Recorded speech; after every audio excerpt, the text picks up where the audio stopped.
Buildings and Emergency Management will come to order. The chair asks unanimous consent that the chair be authorized to declare recess at any time during today's hearing without objection. So ordered. Chair also asks unanimous consent that members not on the subcommittee be permitted to sit with the subcommittee at today's hearing and ask questions without objection. So ordered. As a reminder, if members wish to insert a document into the record, please also email it to documentsti@mail.house.gov. With that in mind, the chair asks unanimous consent to enter into the record letters from NAMIC and the Western Governors Association without objection. So ordered. The chair now recognizes himself for the purposes of an opening statement for 5 minutes. I begin by thanking our witness, Mr. Richardson, for being here today to discuss fixing the emergency management system and improving the federal emergency management agencies, or FEMA's, disaster response. Earlier this month, devastating flash floods hit Texas, causing a death toll of more than 130 people, including children.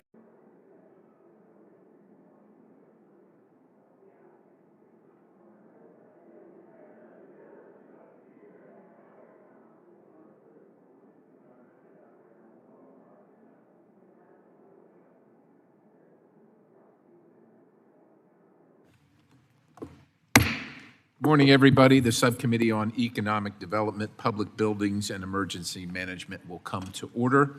The chair asks unanimous consent that the chair be authorized to declare recess at any time during today's hearing without objection. So ordered. Chair also asks unanimous consent that members not on the subcommittee be permitted to sit with the subcommittee at today's hearing and ask questions without objection. So ordered. As a reminder, if members wish to insert a document into the record, please also email it to documentsti@mail.house.gov. With that in mind, the chair asks unanimous consent to enter into the record letters from NAMIC and the Western Governors Association without objection. So ordered. The chair now recognizes himself for the purposes of an opening statement for 5 minutes. I begin by thanking our witness, Mr. Richardson, for being here today to discuss fixing the emergency management system and improving the federal emergency management agencies, or FEMA's, disaster response. Earlier this month, devastating flash floods hit Texas, causing a death toll of more than 130 people, including children, from a summer camp. The Coast Guard, FEMA, and other federal agencies assisted Texas in the search, rescue, and response. President Trump issued a major disaster declaration opening further federal assistance for disaster victims and to assist in the recovery. My condolences and prayers go to the people who have lost loved ones and to all affected by this disaster. It is unimaginable to those of us who have stood by and watched it. So far in 2025, there have been 20 disasters, resulting in major disaster declarations across 10 states. This does not account for emergency declarations and all the open disasters still on the books, going all the way back to Hurricane Katrina in 2005. I've said this before, I question the increasing role of the federal government in disasters, but when the federal government responds, it helps no one if assistance is slow, bureaucratic, and cumbersome. States should be the lead in preparing for, mitigating against, and responding to disasters. When the federal government does provide assistance, it should be fast, agile, and targeted in a way that's most effective. What I believe we can all agree on is this: 20 years from now, in 2045, we do not want to see congressional hearings asking why disasters that happen in 2025 are still open. The longer it takes for communities to rebuild, no matter who's paying, the higher the costs, and the more vulnerable those communities are to additional harm from other hazards. Over the years, Congress has passed reform after reform trying to fix FEMA and get federal disaster response to work effectively. Quite honestly, little seems to work or have been effective.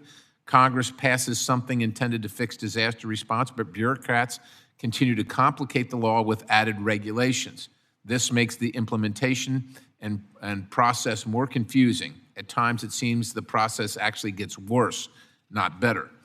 The process becomes even more unclear when you add in the numerous federal agencies that are now involved in disaster. The whole point of FEMA was to carry out the president's authority in disasters and manage the entire federal government response.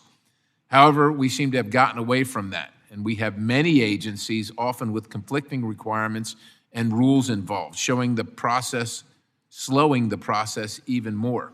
Today, I hope we can touch on not just what is happened in Texas and other recent disasters, but how we can work together effectively to fix our emergency management system. Our constituents, American people, are depending on it. It is our duty. How do we make it work better for the communities hit by the disasters, and how do we also respect the taxpayer? I appreciate the leadership of the full committee, Chairman Sam Graves and the ranking member, Mr. Larson, for their work in trying to tackle these issues with their legislation, and we look forward to seeing that very shortly. With that, I look forward to hearing from our witness. The chair now recognizes the ranking member, Mr. Stanton, for 5 minutes in his opening statement.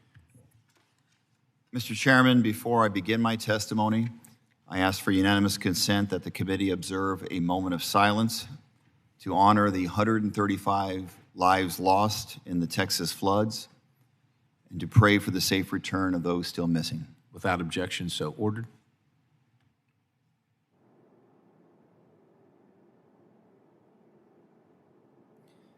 Thank you, Mr. Chairman. For the sake of time, I ask unanimous consent to submit for the record news accounts corroborating the details I'm about to provide in my opening statement. Mr. Chairman, thank you for holding— Without objection, so ordered. Mr. Chairman, thank you for holding this hearing and focusing our mission to the Federal Emergency Management Agency. Every Democrat on this panel accepts that challenge, and I hope we can work together in a bipartisan way to get this done. The news out of Texas is heartbreaking. On July 4th, flash floods swept through Kerrville and nearby communities, claiming 135 lives, including 37 children. We have learned the faces and stories of the victims, young girls whose dreams were stolen, camp staff who gave their lives leading children to safety, a father who punched through the window to save his family before bleeding to death from his injuries, and two little sisters swept away together, later found holding hands. So many grieving neighbors and families on the ground who have been working around the clock in response to this disaster. To those brave women and men, we see you, we thank you, and we will not forget your heroism. Meanwhile, the acting FEMA administrator, David Richardson, before us today, was missing in action. For the first 48 hours, the most critical window for search and rescue, he never visited the National Response Coordination Center. For more than a week, he stayed away from Texas, and for 10 days, he made no statement about this tragedy. Not a word of sympathy or reassurance to the public. When he appeared finally in Texas on July 12th, it felt like a box-checking exercise to quiet his critics. He stayed only a few hours. But in his rush, Mr. Richardson failed to check the most important box: basic human decency. This tragedy forces some incredibly hard questions. Did the FEMA administrator fulfill his legal duty? Did he fulfill his moral duty? Did the administrator sitting before us do everything that he could to save lives? The FEMA administrator is the primary federal coordinator for disaster response. That means anticipating needs, acting proactively, moving resources swiftly, even without waiting for a specific state request. FEMA's own national response framework demands proactive search and rescue. These reforms were put into place after Hurricane Katrina, when federal failures cost lives. Yet nearly 20 years later, history has tragically repeated itself. Secretary Noem required her personal sign-off on every contract above $100,000. That bottleneck delayed urban search and rescue teams for more than 72 hours. By the time many urban search and rescue teams reached Texas, no one had been found alive for days. Days. On July 5th, less than 24 hours after the tragedy, FEMA's call center contract expired because of this $100,000 sign-off policy. The result, the vast majority of calls from survivors went unanswered. Families desperate for shelter and aid were met with silence. Can you imagine losing a family member, losing your home, and having your call go unanswered when you're looking for a lifeline? Yet on July 11th, with over 100 people still missing and search teams still working to find people, President Trump and Secretary Noem called it, quote, the best FEMA response ever, unquote. All while this administration was working to dismantle FEMA, the very agency whose workers were still risking their lives to save others. According to CNN, FEMA search and rescue chief resigned in frustration over the Texas response. DHS bureaucratic hurdles cost his team critical time and likely lives. This committee has a duty to uncover why FEMA failed to meet its obligations and ensure no community ever faces these failures again. So I look forward to questioning Mr. Richardson about these stunning breakdowns in leadership and how we fix them. Thank you, Mr. Chairman. I yield back. Chair thanks the ranking member. The chair now recognizes the ranking member of the full committee, Mr. Larson, for 5 minutes for his opening statement. Thank you, Subcommittee Chair Perry and Ranking Member Stanton, for convening today's hearing on FEMA. The importance of this hearing can't be overstated with the recent tragedy in Texas, as it was a devastating reminder that disaster preparation response is a life or death matter. To quote former FEMA Administrator Pete Gaynor, emergency management is locally executed, state managed, and federally supported. The system was created so the federal government can step in when local capacity and capability to respond to disasters has been overwhelmed. This is how emergency management has worked since President Carter created FEMA by executive order in 1979. And now the current administration has stated its desire to eliminate FEMA as it exists today and have states lead disaster response. But states already lead disaster response. That is how disaster response works. Dismantling FEMA does not empower states. It just slashes the federal safety net that serves as a backstop for critical phases of emergency management. This will not streamline disaster response and will unnecessarily inflate the impact and cost of deadly disasters. And it appears so far that 434 of 435 members in the House of Representatives agree that FEMA should not be eliminated, an outstanding majority for this body. Every congressional hearing on FEMA as well this year has concluded that FEMA should continue. And I expect that this hearing will reach the same conclusion. Now, despite clear congressional intent to the contrary, here are some of the actions the administration has taken to disrupt and dismantle FEMA since taking office. Allowing DOJ unlawful access to FEMA systems, including databases with disaster survivors' private information. Directed FEMA to eliminate all climate change-related activities and terminology. Fired 200 probationary workers and pressured over 2,000 more to quit or accept early retirement packages. Halted all FEMA work related to resilient building codes and construction standards. Stopped enforcement of the federal flood risk management standard, putting taxpayers back on the hook to rebuild infrastructure that is likely to flood again. Canceled FEMA's pre-disaster mitigation program, known as BRIC, despite clear evidence that these investments in mitigation pay for themselves many times over. Ignored statutory deadlines to facilitate FEMA disaster preparedness grants, mandated a wasteful and inefficient manual review of all grant disbursements, freezing over $100 billion in payments, ordered every grant and contract over $100,000 to be personally approved by Secretary Noem before disbursement, and ended door-to-door canvassing to help survivors register for federal aid after disasters. Now, the culmination of these efforts paint a scary picture that this country is not ready for disaster season. In 2017, Hurricanes Harvey, Irma, and Maria stretched the system. A similar hurricane season this year would break the system. So after reading your testimony, Mr. Richardson, I'm glad to hear that we both agree that FEMA should exist.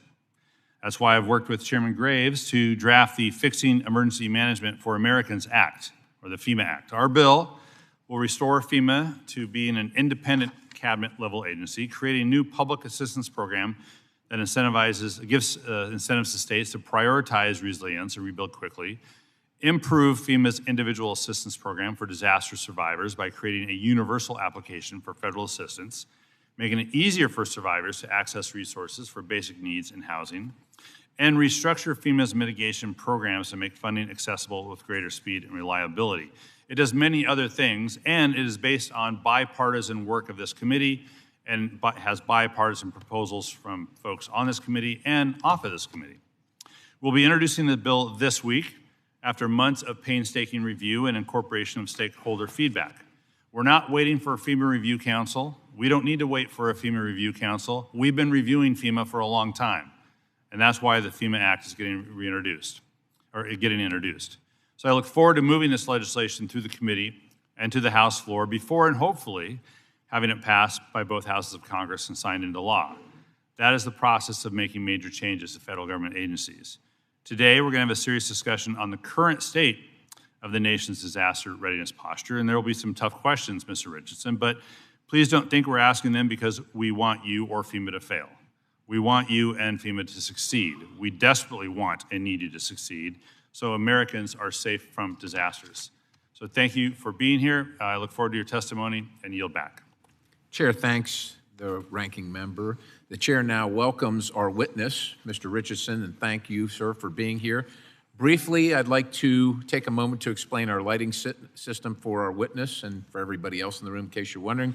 There are 3 lights in front of you. Green means go, yellow means you're running out of time, and red means to conclude your remarks. I would also encourage you just to make yourself familiar with where the microphone switch is, and have the mic up to your mouth so we can hear you. The chair asks unanimous consent that the witness's full statement be included in the record without objection. So order. The chair also asks unanimous consent that the record of today's hearing remain open until such time as our witness has provided answers to any questions that may be submitted to him in writing without objection. So order. The chair also asks unanimous consent that the record remain open for 15 days for additional comments and information submitted by members or the witness to be included in the record of today's hearing without objection. So ordered. As your written testimony has been made part of the record, sir, the subcommittee asks that you limit your oral remarks to 5 minutes. With that, Mr. Richardson, you are recognized for 5 minutes for your testimony. Chairman Perry, Ranking Member Stanton, Mr. Larson, and members of the subcommittee, thank you for the opportunity to testify today. I am the senior official performing the duties of the administrator of FEMA. Before I go on, I'd be remiss if I didn't recognize the tragic loss of life in New Mexico and Texas after the recent flooding. I was on the ground in Kerr County and saw the devastation firsthand. I'm a father, and my heart sank when I heard so many children perished in Texas. My heart goes out to all of those who have lost loved ones. That said, I'm honored to be asked by Secretary Noem to assume my current position at FEMA as we work to implement President Trump's vision of ensuring the American people get immediate, effective, and impartial disaster response and recovery. The President and the Secretary have called on FEMA to return to its statutory mission, and I'm taking steps to do exactly that. Consistent with their guidance, I have conducted a thorough mission analysis of FEMA and directed the agency to focus on 3 initial operational priorities: safeguarding the American people, return primacy to the states, and strengthen state, local, tribal, and territorial capability to respond and recover from disasters. First, FEMA must refocus on survivor-centric response and recovery. FEMA needs to remove cumbersome processes for quicker recovery so Americans return to their homes and communities and rebuild faster. We must find the most innovative and creative methods available to deliver assistance to every American who qualifies for it, and while also communicating faster, more clearly, and through more modern means. Second, FEMA needs to return to a model where disaster response and recovery are locally led and state managed, with federal support available when needed. As the President has said, sometimes FEMA gets in the way. FEMA should never get in the way. The original intent of FEMA was to help state, local, tribal, and territorial partners build their disaster resilience, response, and recovery capabilities, and to provide resources when they are overwhelmed by the scope of the disaster. FEMA has lost sight of its original intent, but But under the leadership of the President and the Secretary, we are returning to this mission focus. Moving forward, we will continue to encourage increased state and local investment and ownership of disaster activities. By doing so, we will be better postured to eliminate processes that create delays, backlogs, and survivor frustration, while also increasing coordination with state and local officials. And third, we must bolster our partners' operational readiness to support our homeland for the risks of today as well as the threats of tomorrow. This means returning authority and responsibility to the states and improving our programs and leveraging technology to deliver that support that communities and survivors need when they need it. The more we build our partners' resilience, the more prepared our nation will be.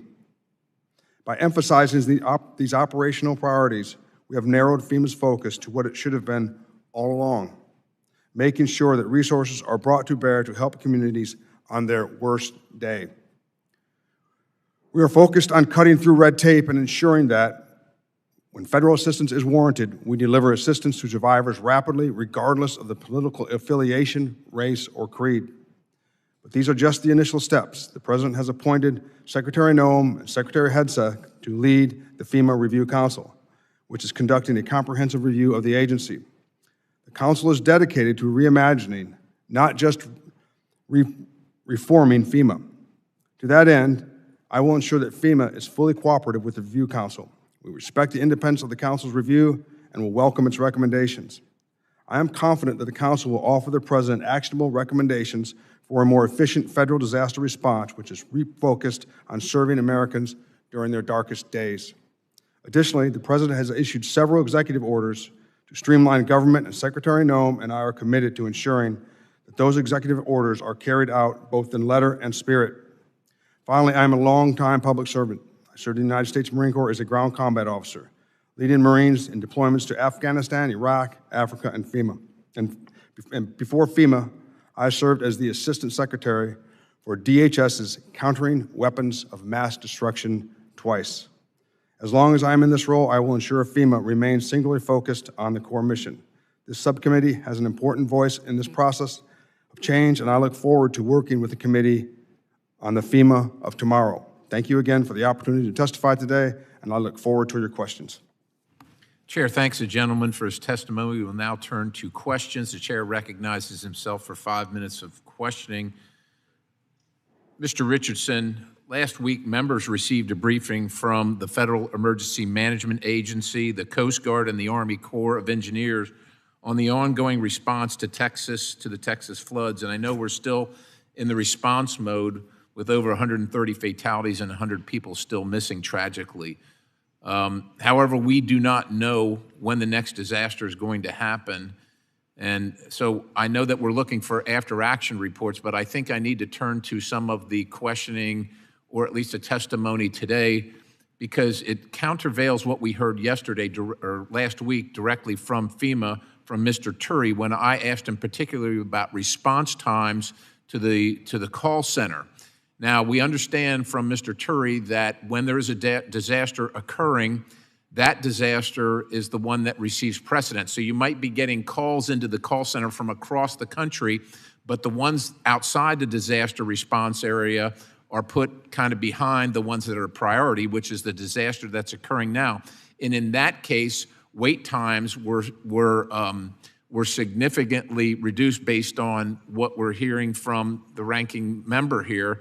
And look, we just want to have the correct information. We don't want to say that anybody is distorting the truth, but we got to make decisions on the correct information. So the information we got from Mr. Turi countervails what we're hearing right here in the committee today. And so I'm hoping you can elucidate us as to what you know about the call center response time. We also know that people from around the country that call and don't receive an immediate pickup from the call center hang up, but those are still counted as calls into the response center, and they're aggregated into the response time. So can you, as well, we also heard that FEMA did not receive a request from the state until Monday. So there was no request prior to Monday for FEMA to get involved in the disaster response recovery effort. And so I'd like you to elucidate, if you could, any of that information that we received from Mr. Turi last week. So thank you for your question, Chairman Perry. First, to the call center. So anytime that there is a disaster, we surge support to the call center to address those calls. And that's what we did. And so the disaster happened on Friday, and then there was Saturday and Sunday. And for most people, they don't call into the call center over the weekend. They would call in on the Monday. And indeed, we had the surge support available all weekend, and when they came in on Monday, of course, there was a surge.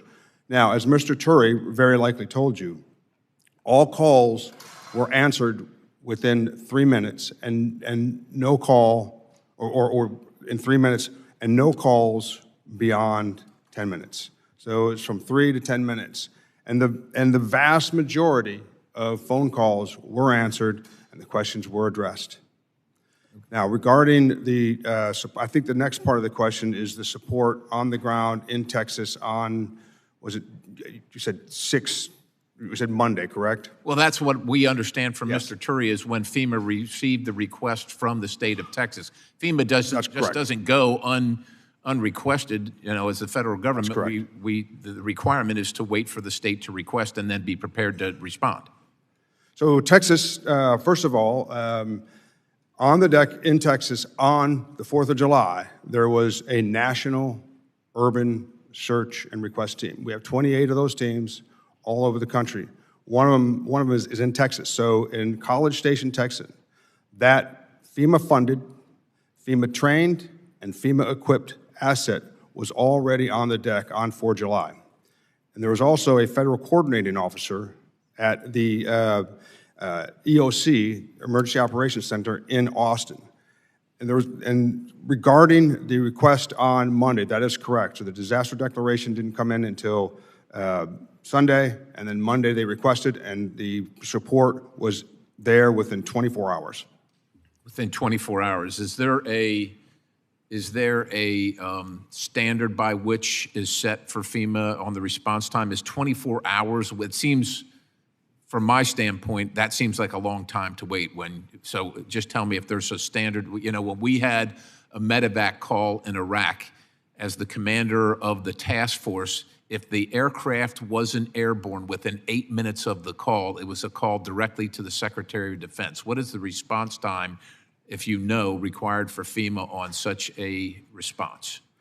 Thank you for the question. Once again, they get there as quickly as possible. Those two teams came from, I believe it was Tennessee, it was Missouri and Colorado, and they get there as soon as they possible because they've got to move. I understand, but so my time has expired, but is there a minimum response time? I'm just asking for purposes of trying to make things better. So does FEMA have a minimum response time once the request is made to respond, like within an hour or within 24 hours? Or Well, they respond immediately, and they, as soon as they get the word, they move. So they respond But there's no immediately. requirement that you know of? There's no requirement? They get there as fast as possible. I don't know if there's an hour number, but they get there as fast as If they you could possibly get back to the committee with that information, that would be helpful. With that, my time has expired, and the chair now recognizes the ranking member, Mr. Representative Stanton from Arizona. Thank you very much, Mr. Chairman. I, too, was at the briefing that you were at, and it sounds like you and I share our disappointment in FEMA staff for pointing the finger at Governor Abbott and blaming Governor Abbott and his team for a late request for urban search and rescue help in this horrible disaster. But as Mr. Richardson, I'm sure, knows, under federal law, under the National Response Framework, FEMA does not wait for a request from the local government. Under the National Response Framework, federal law requires FEMA to anticipate the needs of states in disasters, to coordinate proactively, and not to wait on the state's request for positioning resources. Mr. Richardson, were you aware that this is federal law for you to act proactively and not to wait for a request from Governor Abbott to pre-position resources? Thank you for the question, Mr. Stanton. The capability, indeed, was pre-positioned. And that's why I mentioned Texas Task Force 1. It was pre-positioned in Texas and ready to go. Once again, that's a federally trained, federally equipped And they were Mr. Richardson, I got to cut you off because I have a short time. You need to talk to your staff because your staff was pointing the finger at Governor Abbott and say the lack of urban search and rescue proactivity was based upon a late request from the governor's office. My belief, and it sounds like your belief, is that the requirement for you as the FEMA administrator is to anticipate, in light of the weather reports and how bad it was going to be, was to pre-position those urban search and rescue folks in advance. And I believe that FEMA has failed in that mission because there could have been a lot more urban search and rescue there later. They weren't there until 72 hours after the tragic incident. How many times have you met with President Trump since you've assumed this role? I have not met with President Trump. How many times have you spoken with President Trump one-on-one in your current capacity? I correspond with the president on a regular basis. Where were you on July 4th and July 5th of this year? On July 4th, I was on vacation. When did you return from your vacation? I returned the next day. So on July 5th, you returned to Washington, D.C.? I spent the entire vacation in my vehicle speaking on my phone to either the state of Texas or DHS, coordinating for the events in Texas. Were you on the first plane back to Washington then from your vacation? I was in my truck with my two boys and myself. I was in my truck. I remained in my truck the whole time. When did you first learn of Secretary Noem's $100,000 sign-off policy, and did you warn her or anyone at DHS about the potential for delays in FEMA's ability to respond as a result of that policy? The Secretary signs anything that comes across her desk nearly immediately without undue delay. And I never had a concern about the $100,000 memo. Never concerned me. I've never seen it cause any undue delay.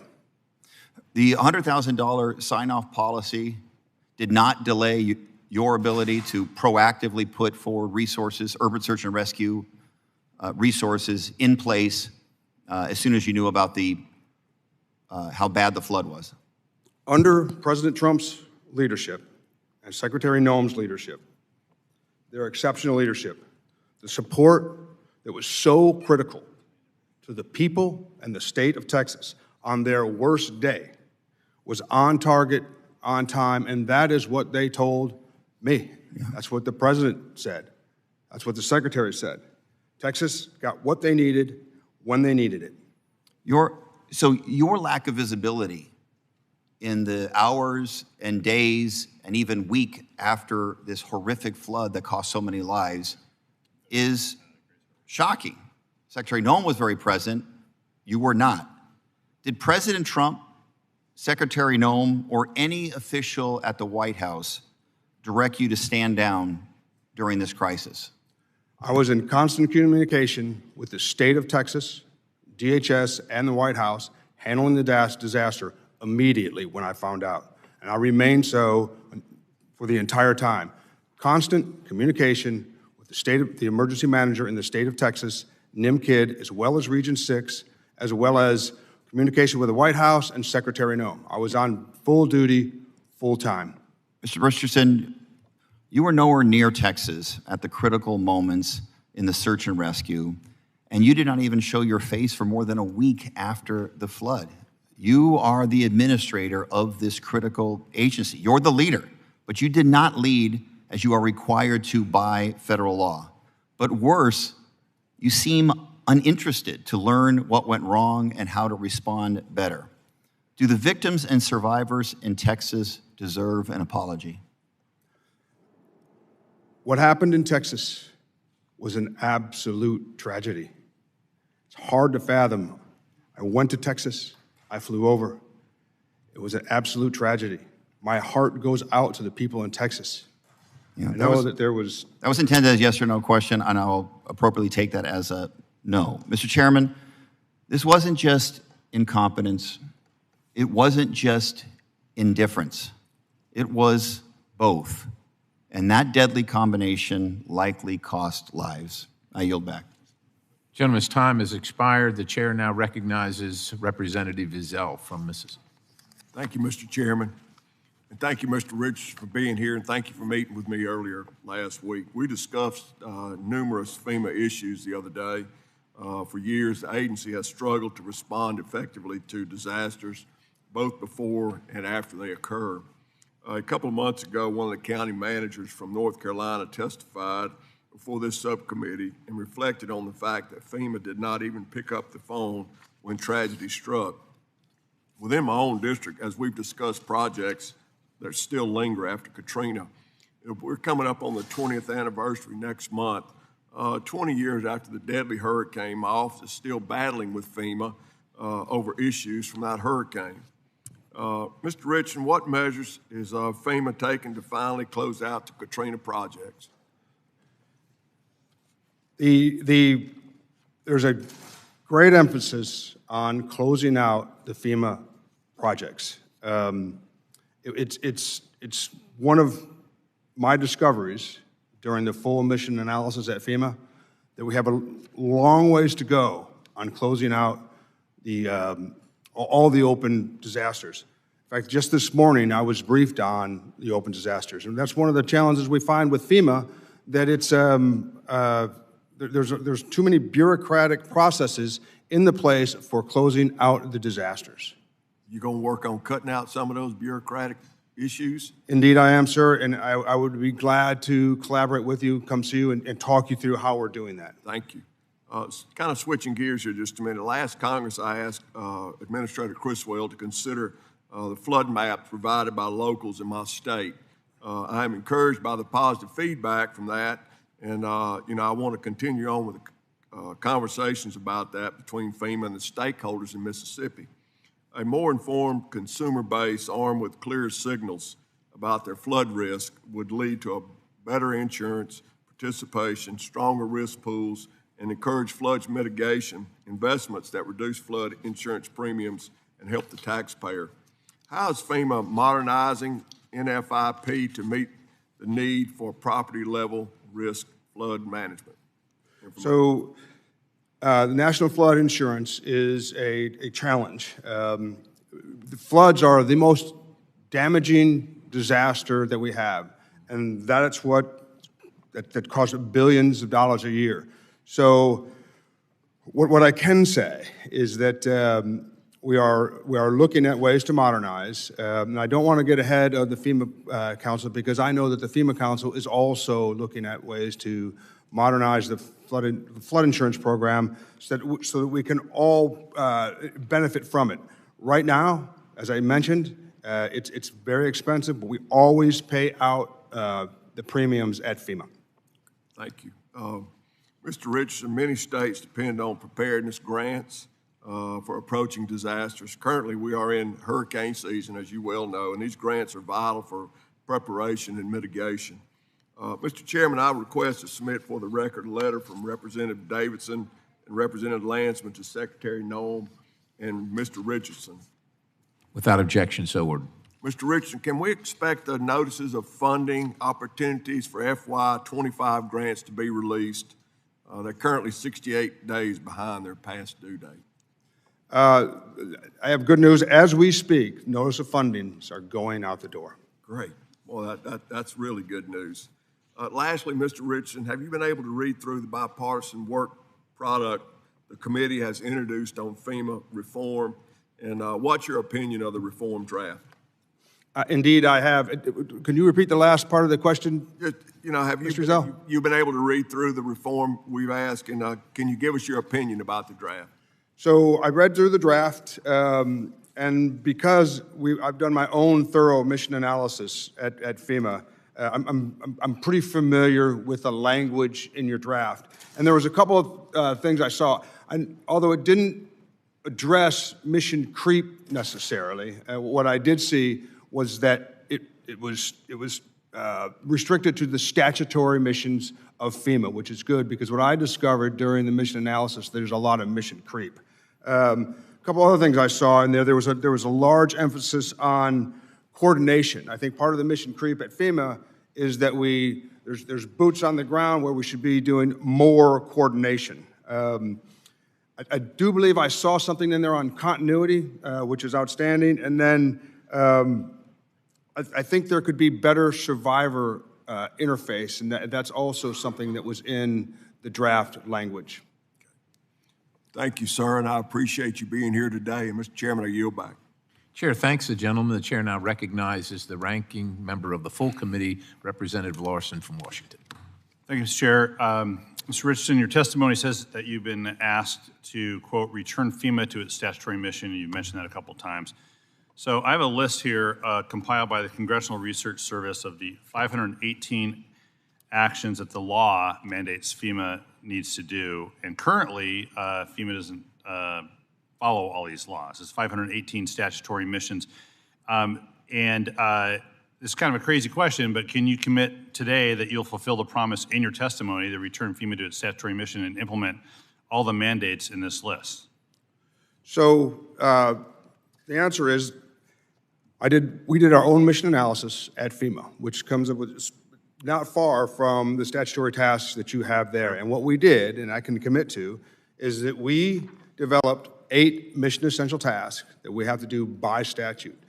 We've only done the initial analysis, but what I can commit to is we, until otherwise directed, will continue to carry out the mission essential tasks for the Federal Emergency Management Well, I think it's fair to say that there are probably 8 categories of missions. I don't think FEMA only does 8 things, and I think that what these 518 actions that are in law says FEMA has to do that are your mandates are worth going over. So I want to be sure we enter this in the record, Mr. Chair. Mr. Chair, I'll take care of it.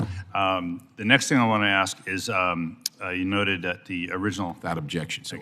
Your testimony says the original intent of FEMA was to help state, local, tribal, territorial partners build their disaster resilience, and that FEMA, quote, must bolster our partners' operational readiness to support our homeland for the risks of today and threats of tomorrow. Here's the thing. There are 3 really kind of basic 3 missions of FEMA: pre-disaster mitigation, immediate response, and recovery. It sounds to me like the administration really wants to do response and recovery and leave sort of the preparation to lower the damage from disasters, leave that to state and local governments. That is the pre-disaster mitigation bit, which is why the administration canceled billions of dollars in BRIC money, Building Resilient Infrastructure and Communities money, and pulled that back.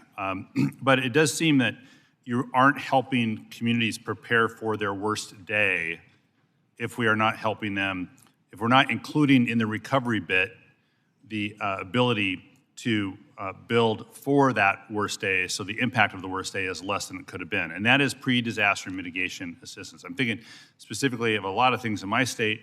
One in particular, the $85 million grant that was 4 years in the making for the county of Grays Harbor. I can get the details on it. But this is not a county that is going to find $85 million under, in the couch cushions to be able to do that work. And there are places all over the country that need federal assistance for pre-disaster mitigation in order to prepare for the likelihood that something's coming in the future. Could be floods in my area, could be earthquakes in my area, could be wildfires and so on. But the administration is sort of saying, no, states and locals, you need to do that when they don't have the money to do that. We're the backstop. We need to be helping states and locals prepare for this and paying for this with appropriate review so that the disaster we respond to is less than it could have been. And so, I mean, do you think that FEMA has no responsibility to help local governments and state governments prepare for that worst day? Because that's what it sounds like. What I think is that I believe you're referring to mitigation, correct? Yeah. Okay. Yeah. What I believe and what FEMA believes is mitigation is very important, and I think you know what the return on investment for Absolutely. 7 to 1 or something. Mitigation. It's like 7 to 1 or 6 to 1. I don't really remember. However, under Secretary Noem's outstanding leadership, as well as the President's outstanding leadership, what FEMA is responsible to ensure there is proper oversight of the grant funding for mitigation. Well, here's the point on it, and I appreciate that. I don't think their leadership's been outstanding on that, and that's my job to be critical and to be complimentary when both circumstances avail themselves to that. But on pre-disaster mitigation, on helping communities prepare, I don't think they've done outstanding leadership. They've actually cut the money to zero to help our state and local governments prepare for that worst day, so the worst day is less than it would have been. And you know, we may not have been specific in the FEMA Act to include that. We're looking at changes to make it as part of the FEMA Act. It doesn't mean we're against disaster mitigation assistance, because we already have that. What you're all choosing to do is to not do what you can do. Now, the law doesn't say you have to fund the BRIC program. It authorizes you to fund the BRIC program, DRF, but not funding the BRIC program is actually making the worst day, the actual worst, really the worst day, as opposed to investing in ensuring the worst day is less than it could have been. I just really got to hit home on that, and we're really going to push hard on you all, the administration, so that their leadership can be outstanding. I want it to be outstanding. I don't think it is right now. I'll yield back. Gentleman's time has expired. The chair now recognizes Representative Kennedy. Thank you, Mr. Chair. Thank you, Mr. Richardson, for being here. I wanted to start off with a disaster that's unfolding in the state of Utah right now, a fire that currently is, the Deer Creek fire has burned more than 17,000 acres, and we have over 580 firefighters and personnel on the line right now in the state of Utah. There's helicopters, dozers, and engines that are backing up these individuals trying to help with that. But I want to recognize their courage and thank FEMA for stepping in to help early with a fire management assistant grant. That's really important to us, and that federal support actually can make all the difference as we deal with the wildfires, not only in the state of Utah, but throughout the West. That said, serious challenges remain. In 2024, Utah expected to spend $12 million on wildfire suppression, and instead, we spent $28 million by late August.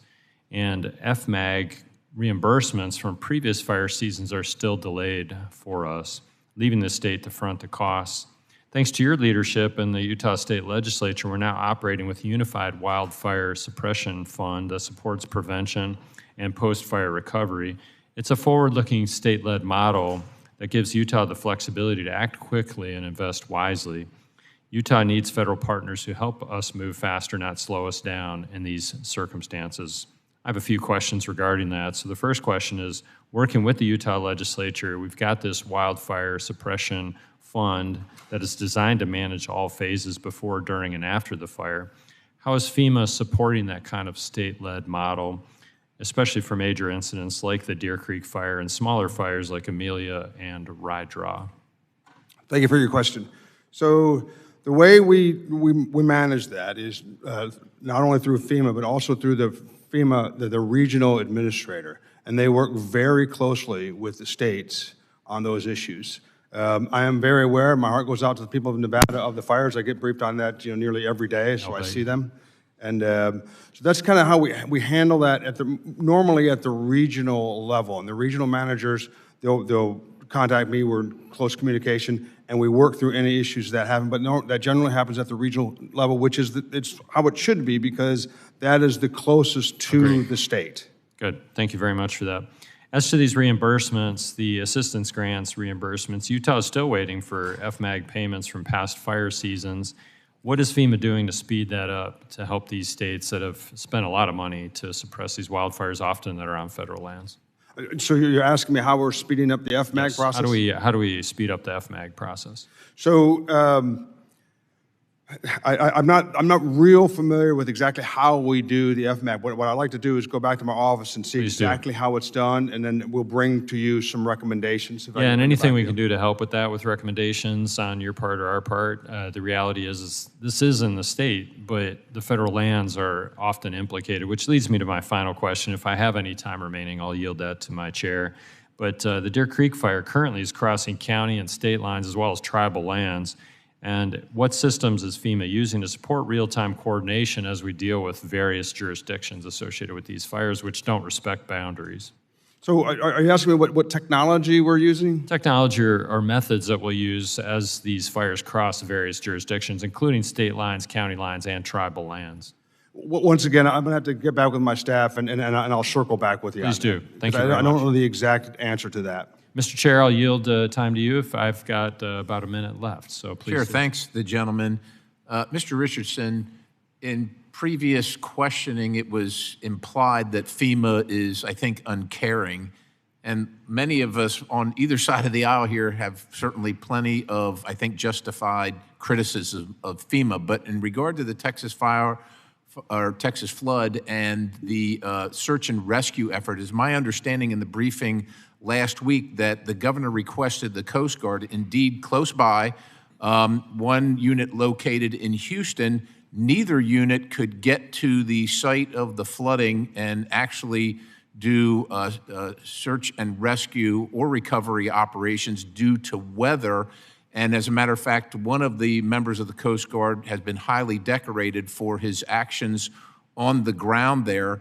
Can you, look, like I said, we just want to make sure that we level set here and we understand what happened, what FEMA's role was, what FEMA was prepared for, but what was actually used by the governor. If FEMA was stationed on site, but the governor didn't want FEMA there because he wanted to use the Coast Guard because of a pre-existing relationship or because of capability or location, that's important to know now. Can you provide or shed any light on that issue? Definitely, and thank you for the question. So let's back up.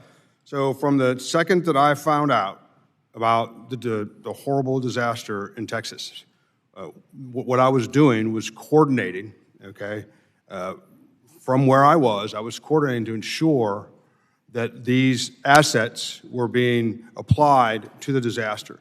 Now, Texas Task Force 1, which is a FEMA paid for and equipped asset, was working also with the emergency state manager, but they also have a direct relationship with the Coast Guard, CBP, Public Health, and the Texas National Guard. So there were other forces on the ground that were either federal forces like Texas Task Force 1, which is a national, and then there was also other DHS assets. And through Secretary Noem's extraordinary leadership, my coordination, we made sure they were available to the Emergency Operations Center. Appreciate the answer. The time of the gentleman is long expired, and I want to respect everybody on the committee. The chair now recognizes the delegate from Washington, D.C., Ms. Norton. Thank you, Mr. Chairman. Mr. Richardson, the Potomac River is the only source of drinking water for the nation's capital, which I represent. The Army Corps of Engineers produces the drinking water for the nation's capital, and the Army Corps only has 1 day of backup water supply.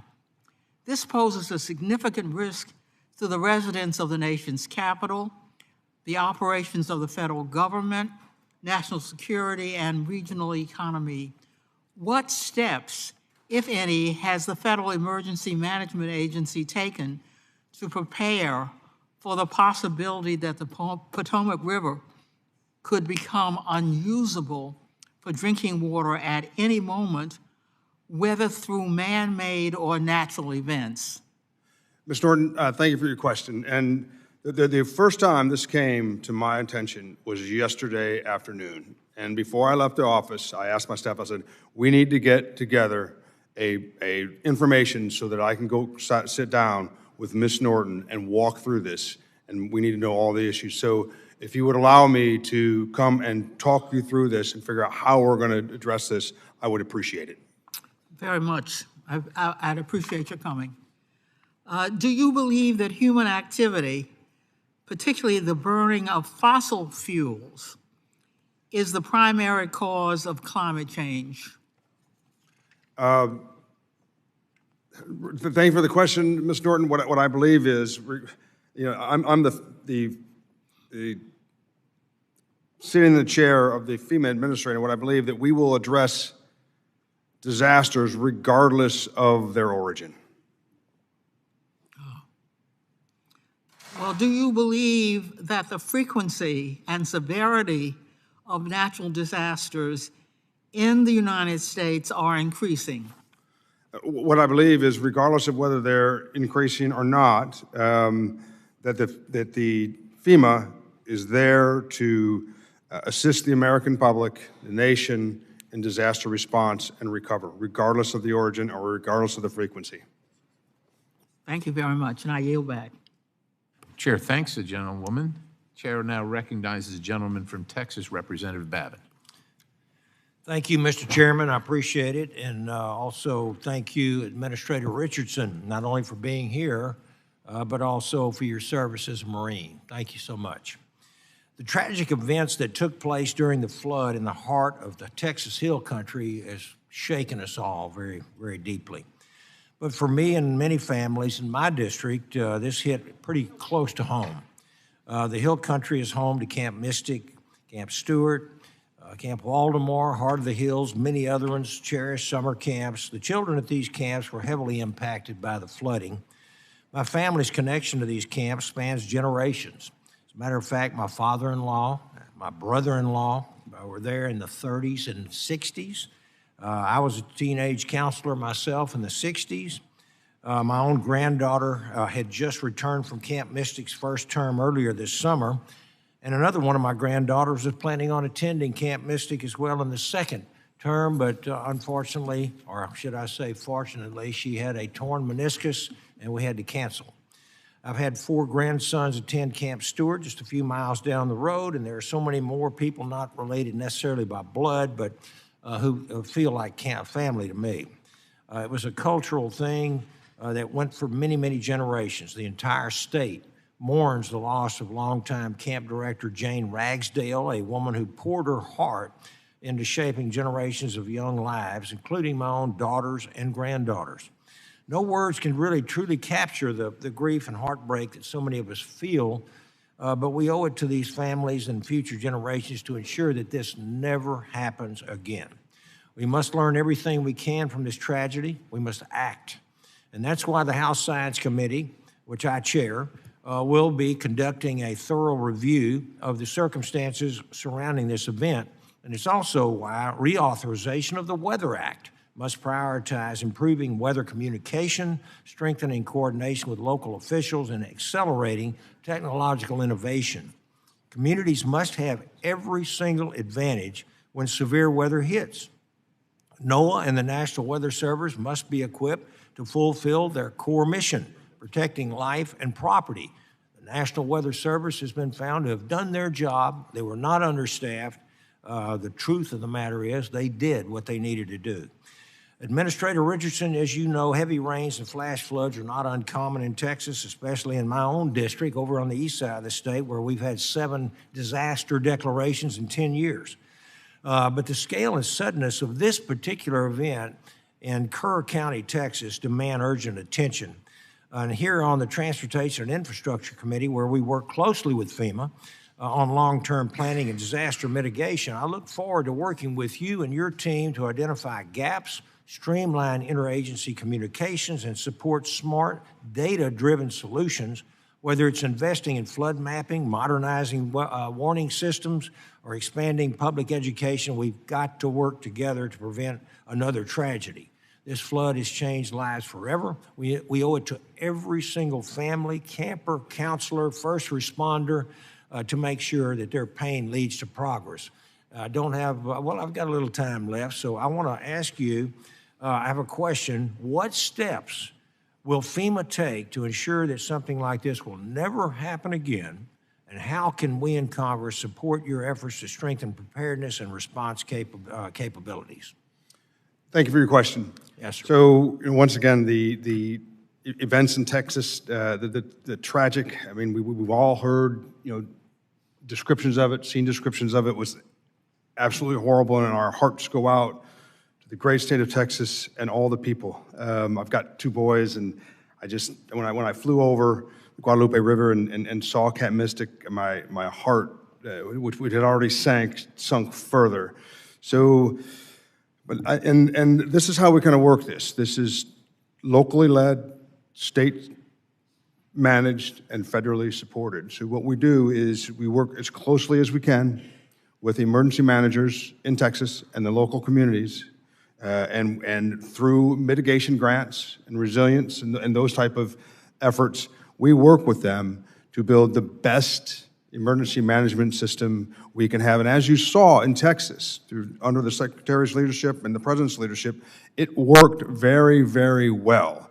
Under NIMKID's guidance, that's a model of how it works. And I can tell you that Texas is in good hands, and we want to use Texas as a model for how it's done. I spoke to, immediately when I found about the disaster, I was on the phone Friday, Saturday, and Sunday, almost constantly speaking to NIMKID, the region, and that crew there, and that's why that was the partnership between FEMA and the state and the local was the reason why that was handled so well, and why, although it's a tragedy, it was a model for how to respond to a disaster.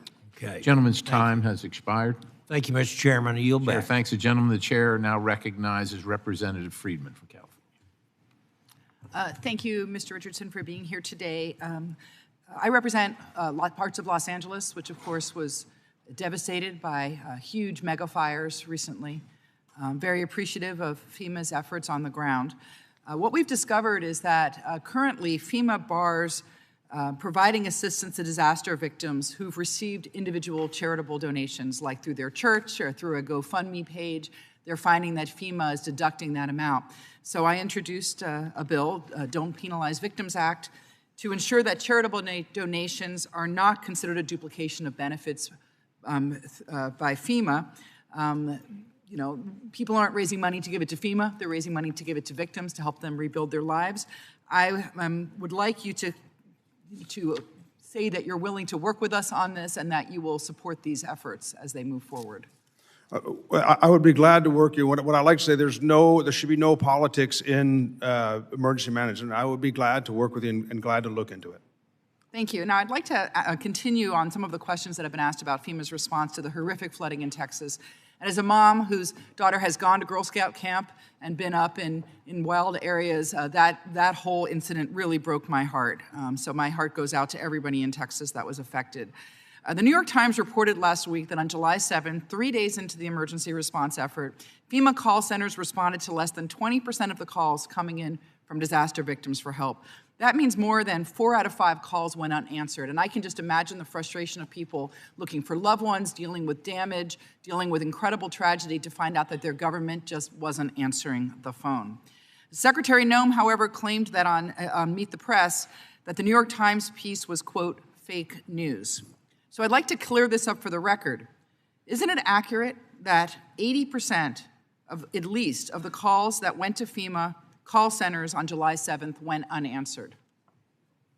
When the tragedy struck, we knew there would be a simple yes or no question. They either answered the calls or they didn't answer the calls on July 7th. When there was a spike in calls, FEMA was there to answer the calls. The majority of the calls were answered at the call centers. Well, that's not what the report says. The report says that on July 5th, as the floodwaters were starting to recede, FEMA received 3,027 calls from disaster survivors and answered 3,018 of them, which is over 99%.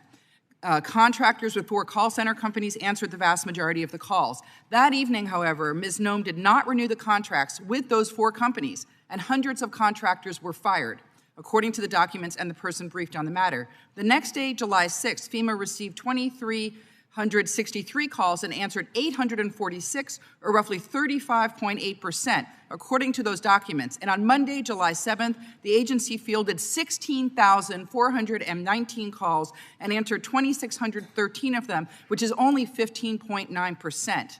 That's shown by official documents. And FEMA officials were incredibly frustrated by the lapse in those contracts and that it was taking days for Ms. Noem to act. A little while ago, you said that part of your job you felt was to remove, you called them bureaucratic, closing out bureaucratic procedures. To me, having someone, one person only, having to sign off on every contract of $100,000 or more is the definition of bureaucracy. And in this case, it led to thousands of victims not having their calls answered by their government. Their government wasn't there when they reached out for help in their darkest hour. So are those numbers fake? Are you telling me that those are fake numbers, or are they verifiable, and did Ms. Noem misspeak when she said that it was fake news? What I can tell you is the vast majority of phone calls were answered. There was never a lapse in the contract. Secretary Noem, under her leadership, She's concerned about due diligence and making sure the American people get what they deserve So in your from mind, tax dollars. 15.9% of calls being answered is the vast majority? So is that the benchmark now we're looking for FEMA to answer their calls? 15%, or in one case, 35% in a day, in the middle of this disaster, this huge disaster? I would have to agree with Secretary Noem, that's fake news. The majority of the calls were answered. There was never a lapse in contract.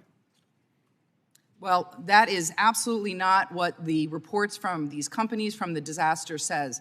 They give specific numbers of calls that went unanswered, and I don't see how you can deny these reports, but I will yield my time back. Chair, thanks, gentlelady. The chair now recognizes Representative Onder from the state of Missouri. Thank you, Mr. Chairman.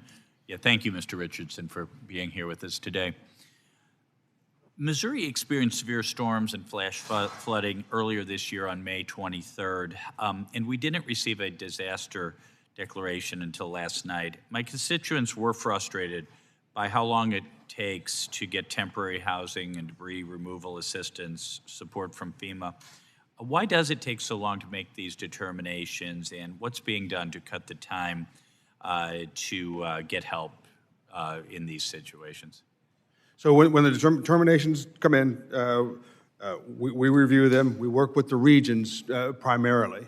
As far as specifics of each one of the declarations, I would like to get back to you, and I'll go back home, I'll look into it, I'll figure it out, and I'll come back to you and give you any specific details, because I think you're looking for specific information on a certain declaration, correct? Yeah, or what is the process of issuing these declarations? The declarations come in, there's a set of criteria, and then we make a recommendation on that criteria. Once again, it's eligibility based, so there's criteria, and we have to take a look at the criteria and make sure. For example, from the first second I found out about the horrific events in Texas, I got on the phone, I was speaking to the emergency manager there, and we were talking about how the declaration was going to come in, how it was going to be crafted. So there's some pre-work that's done right in the middle of the disaster normally, and then there's some administrative work that needs to be done at the regional level, and then it comes to FEMA. So, but it's normally worked out very early if they meet the criteria or not, because we all kind of have a pretty good idea what it is, and then we got to get it down on paper. And that's what I spent a lot of time on the 4th of July, or really the 4th and the 5th with NIM Kid, because theirs came in, I believe it was just after midnight on Sunday, so it came in very quickly from Texas. And then the criteria, we took it and we turned that around within just a couple hours. Very good. And you emphasize the need to cut red tape and remove cumbersome processes to speed up disaster recovery. Can you walk us through specific internal FEMA policies or procedures that you have streamlined to speed up delivery of assistance? Yeah, so one of the things that I recognized immediately, and part of it was from being the Assistant Secretary at CWMD prior, part of it was doing mission analysis. What I discovered is there were 3 or 4 contract shops around FEMA. So we consolidated that, okay? Because that makes it a lot faster. If you consolidate, you've got the same people, you're keeping track. And then the other thing we do is we make sure that we've got a team that tees those contracts up for me to sign. And we have certain ones that have to come to me. So what we've done is we've reduced the number of hands, so to speak, that touch those. We also consolidated so we know where they all are all exactly. So it's actually working pretty good now, and that's what we've done. And you've said that FEMA needs to return primacy to the states. For states like Missouri, what would that look like? What kind of shift in operational authority and flexibility to state and local managers might we see? Well, it wouldn't necessarily be, it probably has to do more with training and coordination. So the coordination is the key piece, how the coordination is done. One of the challenges that FEMA has is when the region comes into the state, even though we run TTXs all the time, I think I was involved in at least 7 or 8 TTXs all the way from Guam to the Virgin Islands. And one of the things I talked to the folks in the after action about was what gaps in capability they had. So if the states can become, adept at identifying their gaps, and if they can communicate that to the region, that is part of it. So they know what their shortfalls are. They've pre-identified them so that we can pre-position assets. That's the key. And once again, states like Texas are kind of a model, and they did that very well, as demonstrated in the events of the flood. Very good. Thank you. I yield back. Chair thanks the gentleman. The chair now recognizes Representative Figures. Thank you, Mr. Chair, and thank you, Mr. Richardson, for being here with us today. I represent the 2nd Congressional District of Alabama, which begins in Mobile. It's where I'm from, where I was born, where I was raised. And with the exception of probably Congressman Ezell, I don't know, from Mississippi, I don't know that there's another member on this committee that's actually been through more FEMA-responded disasters from hurricanes throughout the entirety of my life. So it's important to me that FEMA is ready, is prepared, because it's not a matter of if we get hit by a hurricane, it's a matter of when we get hit and how severe the damage will be and what FEMA's role will have to be in responding to that. We are approaching the 20-year anniversary of Katrina, and a lot of focus on Katrina is on New Orleans, but there was an entire realm of the east side of that storm that decimated parts of Mississippi and Alabama as well. And so this is a time where people are focused on some negative history as it relates to FEMA and FEMA's response. And as I sit here, the question that I just have to ask, because if we get hit by a hurricane or when we get hit by a hurricane, and fortunately there's not a bad response, but if there is a bad response from FEMA, I don't want to sit here and the answer is I'm sorry. I don't want you to be sorry. I want you to be careful. I want you to be prepared. I want you to be ready. So in light of what just happened in Texas, where a family of 5 from Mobile, a grandfather, a grandmother, their son, his wife, and their 5-year-old daughter were camping there in the hill country, and all of them, with the exception of their son, died. And so this is something that is resonating in my district right now. And I'm in no way insinuating that was FEMA's fault, but what lessons have you learned in the response to Texas that you will apply going forward, particularly through this hurricane season? Thank you for your question. So a lesson learned from Texas and is essentially how Texas had forces pre-positioned. For example, there are 28 national urban SAR units. One of them was in Texas. And it's not that it's a lesson learned, but what we did is we confirmed how effective that is. And under Secretary Noem's leadership, we also confirmed how effective it was for the Emergency Operations Center in Texas to be able to communicate with CBP as well as Coast Guard. So all those DHS assets were already there. So pre-positioning is something that we've confirmed is a solid practice. And I think one of my lessons learned, and I think this is an important one, obviously communication. Nim Kidd and I were in communication. I was in communication with Secretary Noem, coordination, pre-positioning, planning. But the lesson that I particularly learned was personal relationships.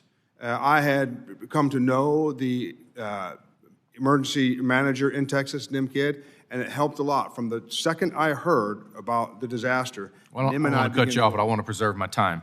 But is there anything you think FEMA did wrong in its response to the Texas floods that we can rectify and do differently next time?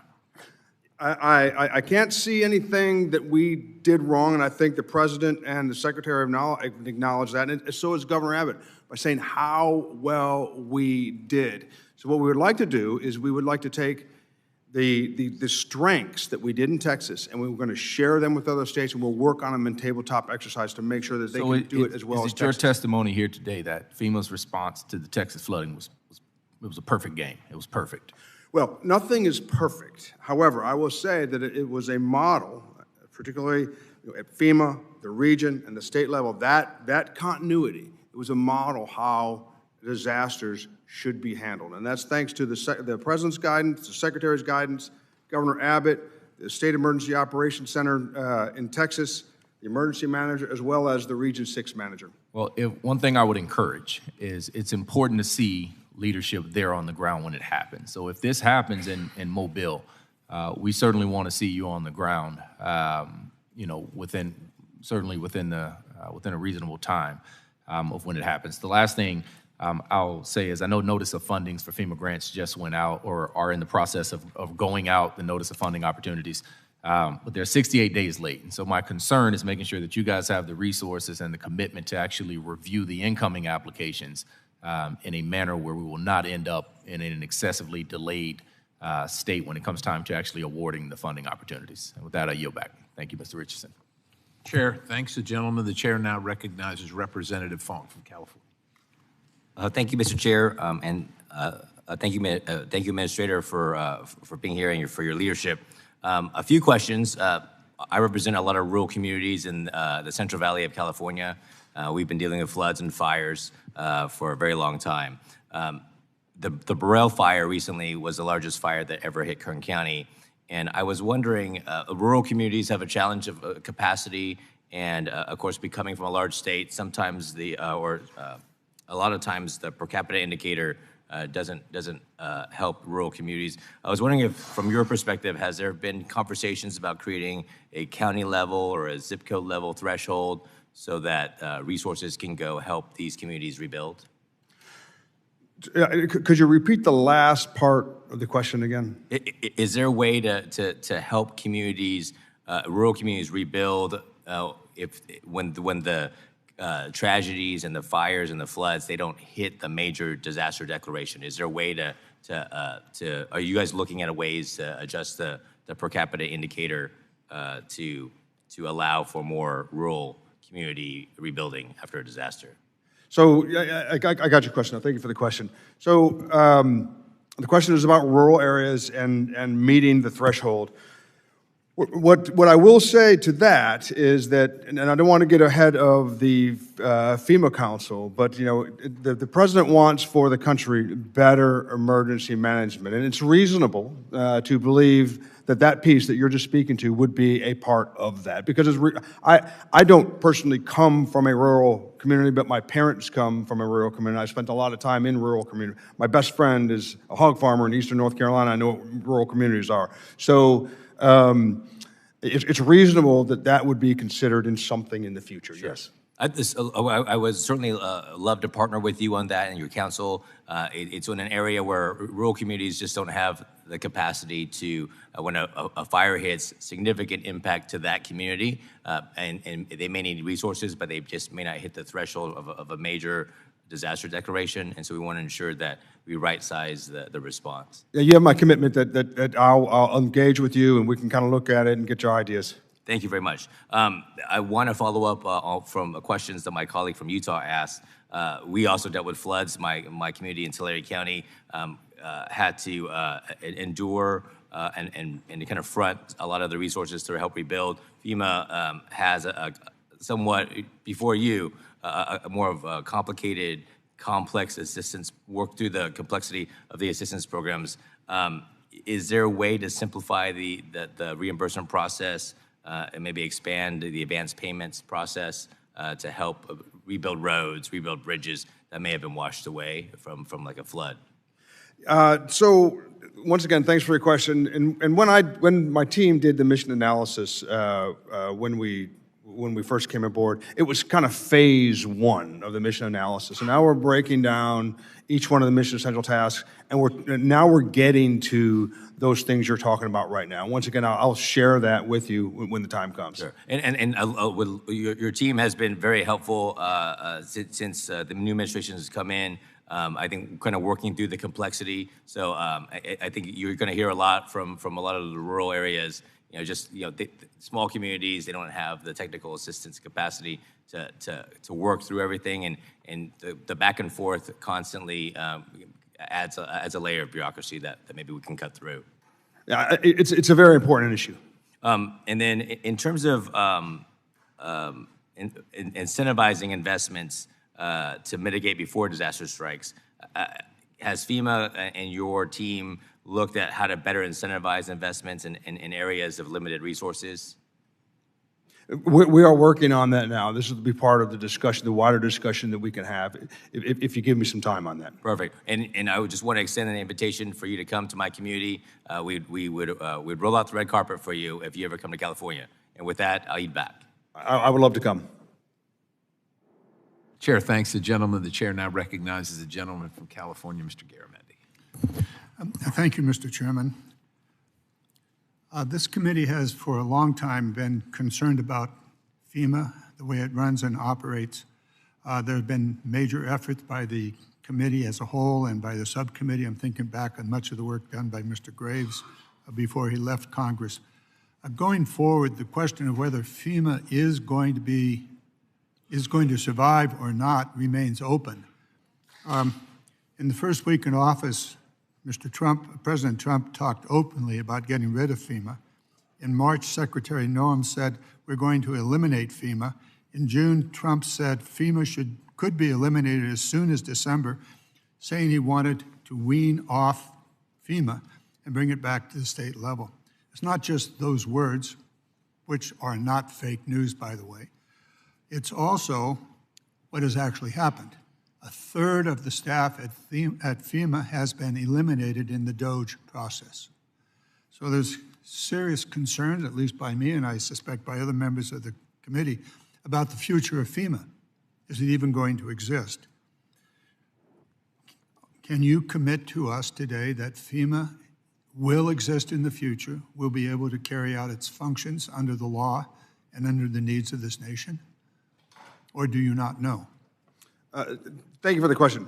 What I could commit to is that the president wants a better emergency management for the American people, and that's a noble goal. The president's a noble man, and that's what he wants. He wants a better emergency management capability. Does that mean FEMA is gone and there'll be something new and different?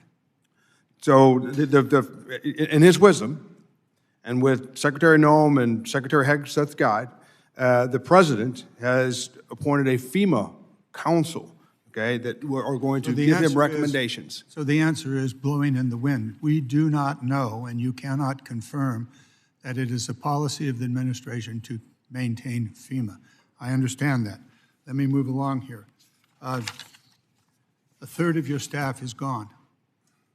2,000 employees have departed for multiple reasons, some of them fired, others of them taking early retirement. It took 9 days for you to arrive in Texas following the disaster there. Is that the normal going forward? It took 3 days for your team to arrive, 9 days for you to arrive. Is that the new normal? So as I promised the people of Texas, they would get what they needed on time and on target. And I talked to the emergency manager of Texas, and I asked him, what is the best thing I can do for you? And he said, remain on the ground and make sure that we get what we need on time. So I remained in Washington, D.C., kicking down the doors of bureaucracy. I got it. That's where I remained. So the top leadership of FEMA is not expected to respond to emergencies across the nation. Instead, you're going to remain in your offices here in Washington, D.C. I got it. I did go to Texas, and I went to Texas to confirm with the people of Texas that I had delivered on my promise. We'll see if that delivery is real or not. The next series of questions has to do with disaster mitigation. That is, getting ahead of the disaster. You just heard from Mr. Fong about his request for funding to reduce the fire risks in his area. Certainly that exists in my area, in the Bay Area. However, that program was terminated. Even though it was started in 2018 by President Trump in his first term, It's now eliminated. So the effort, so is it the policy of FEMA to rebuild that program to get ahead of the disasters and to fund disaster mitigation before it happens? What is the policy of the department? You're speaking of the building resilience, correct? That is correct. Okay. So it was started in 18, but under the Trump administration, that program began to be used for things like bike paths and shade at bus stops. So instead of dealing with those specific, rather small funding programs, you decided to eliminate this entire program. Is that correct? Well, that program, BRIC, is under litigation. I can tell you about the past, but I can't tell you anything about the future for that program. But it was being used for That's bike not paths. my question. What is the future? Is the BRIC program is terminated? Is it the intention of FEMA to restart it? Or are we simply not going to pay attention to an effort to reduce the potential for a disaster? Resilience is a top priority of FEMA, but that program, once again, there's litigation surrounding that program, and I'm not at liberty to speak of it. Gentleman's time has expired. Chair Thank you, thanks the Mr. gentleman. The chair now recognizes Representative Rouser from North Carolina. Thank you, Mr. Chairman, and Mr. Richardson, thank you for your service. It's not an easy job that you have by any means, but a very, very important job. Just to finish that line of questioning, or your answer rather, you mentioned BRIC, the BRIC program was funding bicycle paths, and then what else you got cut off? I was just curious what else you were going to say. So there was bicycle paths, it was trees surrounding bus stops, and these grants have been used for a lot of rather what I would call odd things. For example, we put people up in the Roosevelt Hotel, or illegal immigrants up in the Roosevelt Hotel. With some of the grants, that wasn't necessarily a wise thing to do. We also have funded projects that made DEI ambassadors for the New York City Police Department. Yeah, so not exactly mitigation efforts. Right. During the Biden administration, it seems like there were a lot of the grants. A lot of the grants sound good, and then you dig into them, and they're not so good. I've got a note here on a handful of them, but so yeah, if you're housing folks in or illegal aliens in the Roosevelt Hotel, that's probably not the best use of the American taxpayers' money. Okay. Looks good on the surface, but when you get into it, it's not. I got the answer there. Let me move on to my questions before I run out of time. So the Review Council. When does FEMA anticipate the Review Council will finalize and share its recommendations for Congress? Do you have an idea of a timeline on that? The FEMA Review Council is working now, and there's, in the late fall, I believe that's when, or when are they plan to give their recommendation to the president? Thank you for that. Hurricanes Matthew and Florence, they affected my district pretty significantly. Matthew was in 2016, Hurricane Florence was in 2018. In 2018, Brock Long was the administrator, and I have to say in both of those storms, the FEMA response was very, very good. But we still have, those cases are still open. They've not yet closed. In other words, there's still need there. There's still reimbursement that's waiting to be signed, or I'm not sure where it is in the bureaucratic process. And of course, those storms were 7 and 9 years ago, respectively. Or let me just put it this way: can you get me a report on exactly what's left to be finished up on as it relates to those two storms? Not right now, but soon after this hearing, when you can. Yeah, thank you for the question. Each day I get a snapshot of the open disaster claims, and it's shocking to see how many of them are still open. And no doubt, we need to reduce the number of open declarations. And yes, I can get back with you. I'd be happy to get back with you on that. Yeah, is that an issue of resources or administrative time, or what is the holdup there, or regulatory burden of some sort? My gut feeling is it's just how it's developed over time. Probably at one point, a handful of people, touched it, and by this point, there's many more people than necessary to touch that. Okay, one last thing. Hurricane Helene didn't hit my district, but it did hit my friend and colleague Chuck Edwards and Virginia Fox really, really hard. Their districts in western North Carolina. Obviously, you have every storm is different. Every locale is different. In western North Carolina, you have a lot of private roads. FEMA traditionally doesn't help out with private roads, but if those private roads don't get rebuilt, you can't, get debris and other items that are necessary for recovery. And I think that's been one of the big issues for western North Carolina. Chuck Edwards had tried to get some clarifying language included as part of the CR. That didn't work out. But flexibility in terms of addressing need, because again, not every place is the same, I think is crucially important. Is that a line of thought that you all are pursuing at all? The question involves private roads, and thanks for the question again. Right, private roads is an issue, particularly for some reason in North Carolina, and we're working for a way where we can resolve that and try to provide a resolution to that, and I'll keep in contact with you and make sure you kind of stay abreast of that.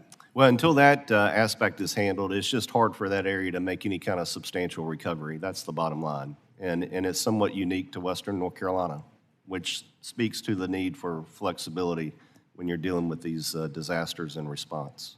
Yeah, my heart goes out to the people of North Carolina and that whole region, Tennessee, Western Virginia, that had to suffer that tragedy. Thank you, sir. I yield back. Gentleman, thanks, or the chair thanks the gentleman. The chair now recognizes Representative Gillen. Well, thank you, Mr. Chairman, and thank you, Mr. Richardson, for being here today. So as acting administrator of FEMA, you oversee the agency's preparedness grants, including the nonprofit security grant program.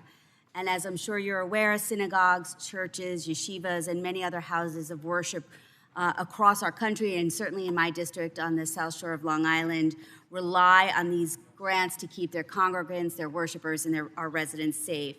And right now, we're facing a huge spike in anti-Semitism and other threats, and these critical grants are more important than ever for my constituents, and I'm sure for many other folks across the country.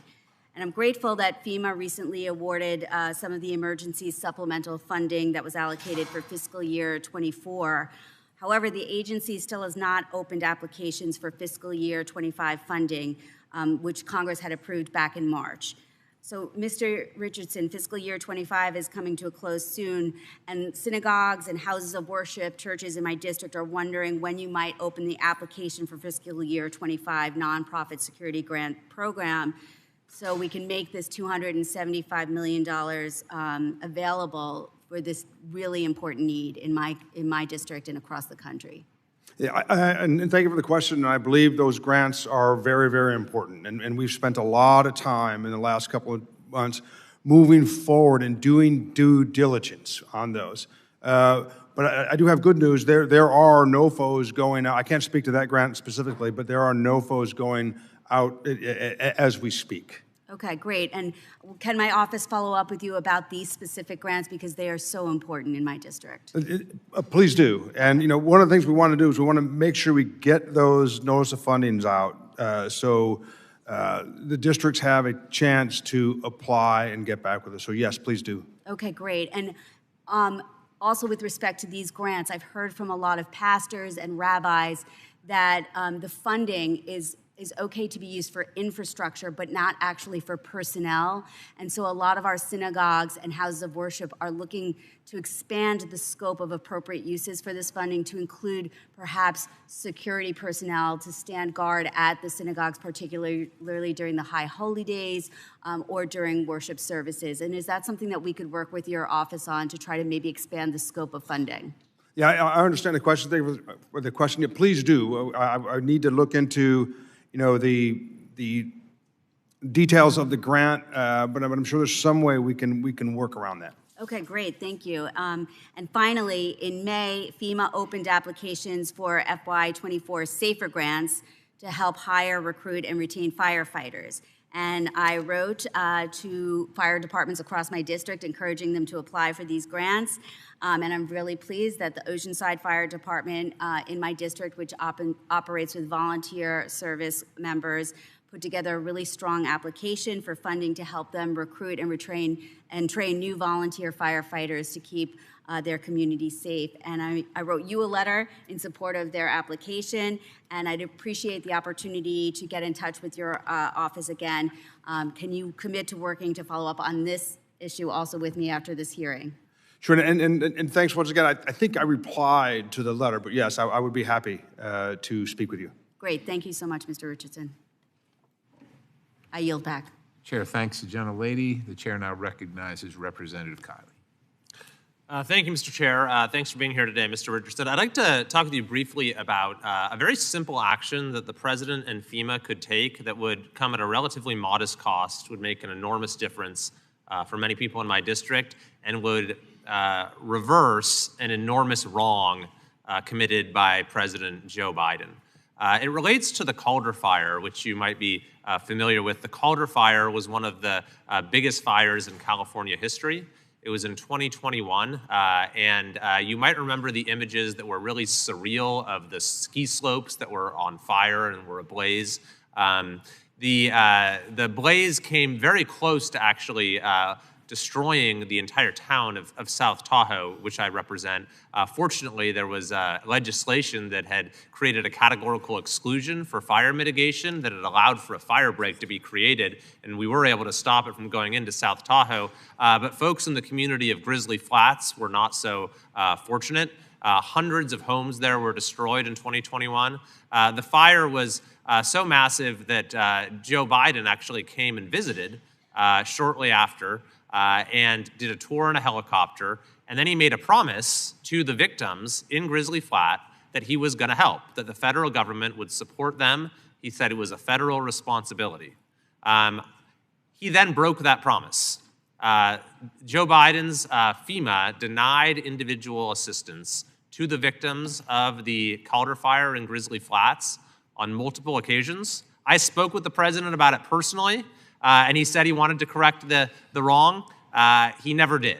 And so these folks now, several years later, many continue to suffer with the rebuilding process. Many are still just camped out in RVs or trailers on their property, and they still have not received the individual assistance that they're entitled to. So FEMA, under President Biden, as I mentioned, denied this multiple times.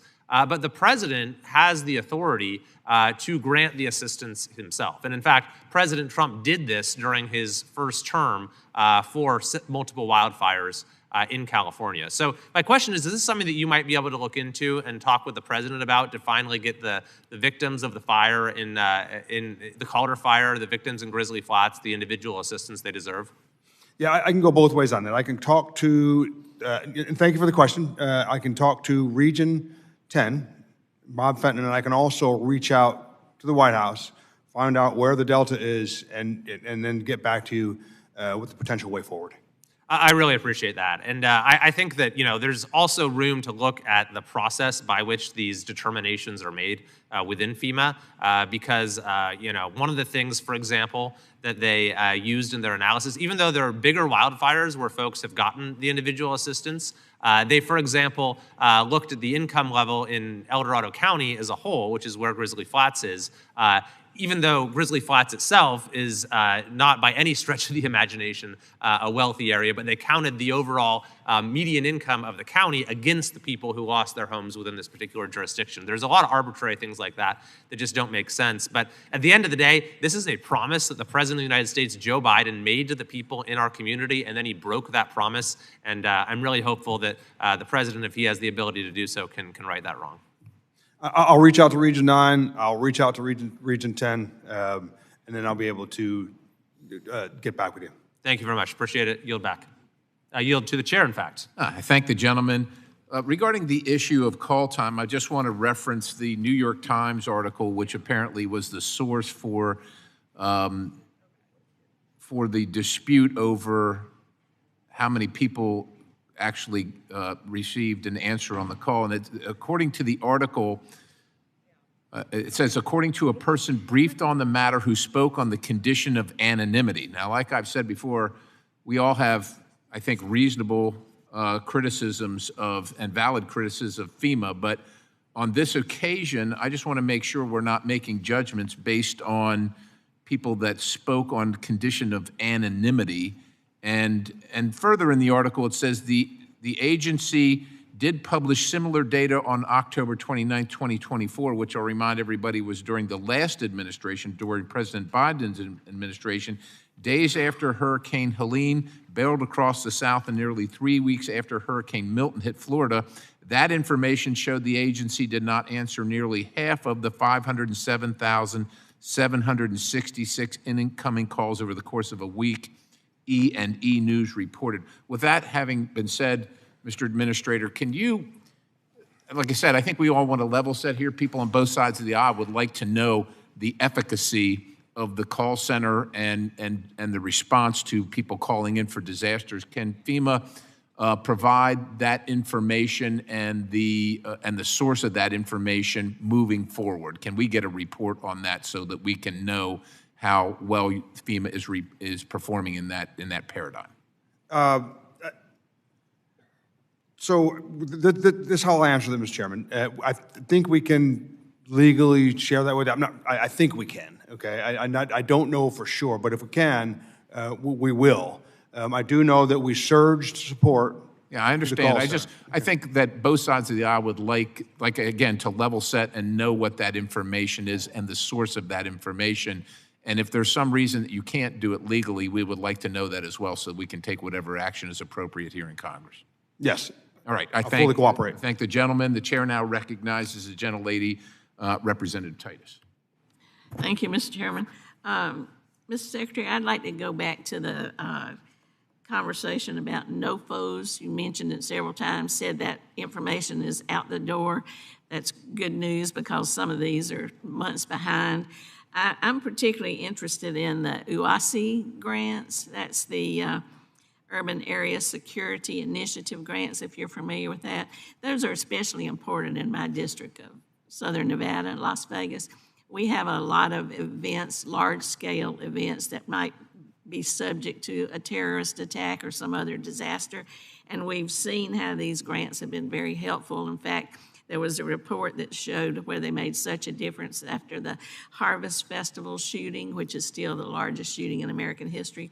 Got the Super Bowl, the F1. Want to be sure those are going out the door, and if you'll commit to checking on that and let me know so I can tell the first responders and all back home that that's coming. What I can commit to is that we've been doing due diligence on all of the grants, and we're getting the NOFOs out the door as we speak. So want to make sure we got the NOFOs out the door so that we have a chance to respond to them. I can't necessarily tell you exactly which ones, but I can tell you that they are going out the door as we speak. Okay, well, I'm glad to hear that. I led a letter to you about this with the Nevada delegation trying to encourage this to happen. So if your office will let me know if we're one of the ones that's going out the door, I'd appreciate it. Yeah, and I believe I responded to your letter, Representative Tice. Well, thank you. We'll look forward to getting that. I also want to talk about another thing that's particular to my district and to the Southwest. I wonder if you're aware of which weather condition causes the most death in the United States. I don't know exactly which one causes the most. I have a hunch which direction you're going on this. I'm not exactly sure. Well, you know, it's surprising. A lot of people wouldn't guess this. They'd say tornadoes or floods or hurricanes, but it's not. It's extreme heat. Extreme heat causes more deaths. Now, it's less visible than some of these other disasters. It's harder to show on TV. It lasts longer. It impacts different people in different ways, but it is the largest cause of death. And last year in Southern Nevada alone, there were 520 heat-related deaths, and we already have nearly 30 just in Clark County in my district already this year. So I've been working on getting FEMA to recognize extreme heat and be prepared to help communities deal with it, mitigate, recover, whatever. I'm pleased that I'm introducing a bill that's the Extreme Weather and Heat Response Modernization Act with our ranking member. So Mr. Stanton, we introduced that in May, and it'll empower FEMA to have more authority to help with this. So I wondered if you are aware of it, or you would be willing to work with us to help us get this through so extreme heat can be recognized and addressed, because it's only going to get worse. It's not going to get better. Thank you, Representative. I do know, and I'll be glad to work with you, and I do know that the Stafford Act does recognize heat. So I'm aware the Stafford Act recognizes, and I'm willing to work with you. I appreciate that. And it does recognize, but it's not, it's hard to get it declared and recognized formally, because like I said, it's not as easy to recognize as a flood that happens in 2 days like in Texas. It's an extended problem, and like I said, it hurts different people in different ways, affects lives, and it affects livelihoods. So Mr. Stanton and I, I'm sure will appreciate your getting involved and helping us with that. Thank you. I'll yield back. Thank you. The chair thanks the gentlewoman. The chair now recognizes the representative from Pennsylvania, Representative Bresnahan. Thank you, Mr. Chairman, and thank you, Mr. Richardson, for being here. I represent northeastern Pennsylvania, which has been privy to flooding over the years dating back to 1972, slightly before my time, but still, as I drive around with my family, my grandmother, she'll occasionally point to different areas about how high the water actually was. And then back to 2011, northeastern Pennsylvania saw some flooding in an area outside of a levee system, which totally decimated a community, ultimately redrawing the flood maps and making it extremely challenging for various different homeowners to be able to get flood insurance, and created some additional strains on the school districts. So actually back to 2021, we also saw a flood that actually claimed the lives of at least one person in Lackawanna County. And this past May, the city of Scranton was finally able to complete 40 projects totaling $5.5 million to improve 8 waterways and infrastructure damaged by severe flooding in August of 2018. In April, I sent a letter to then Acting Administrator Hamilton asking for the BRIC program to be reinstated. And Mr. Chairman, I ask for unanimous consent to enter that letter into the record. Without objection, so ordered. Thank you. My question would be, I've heard some evolution relating to the BRIC program, and there were a few different programs, actually levee projects, that were slated to take place inside of my district. And unfortunately, because of the cancellation of the BRIC program, though about $10 million of levee construction was unfortunately canceled, as well as another $2.5 million in the city of Scranton for buyouts for properties that were ravaged by that earlier flooding that I mentioned. My question would be, have you given any thought, or has there been any dialogue relating or circulating around the BRIC program, or the possible reinstatement of the BRIC program, or something to the likes or similarity of it? So thank you for the question. And a bit on BRIC first. As I think you might have alluded to, BRIC originally was during the 2018, during the Trump 45. And then it went into the Biden administration, and kind of BRIC went off the rails. And it went off the rails because we were funding things like bus stops and bike paths. So right now, it's under litigation. And what I can, so I can't really speak about, but what I can tell you is that resilience is a priority for me, and it's a priority for FEMA. So even though the BRIC program is under litigation, resilience is important and a top priority for me. And I would like to stay engaged with you on that regarding BRIC. Regarding resilience.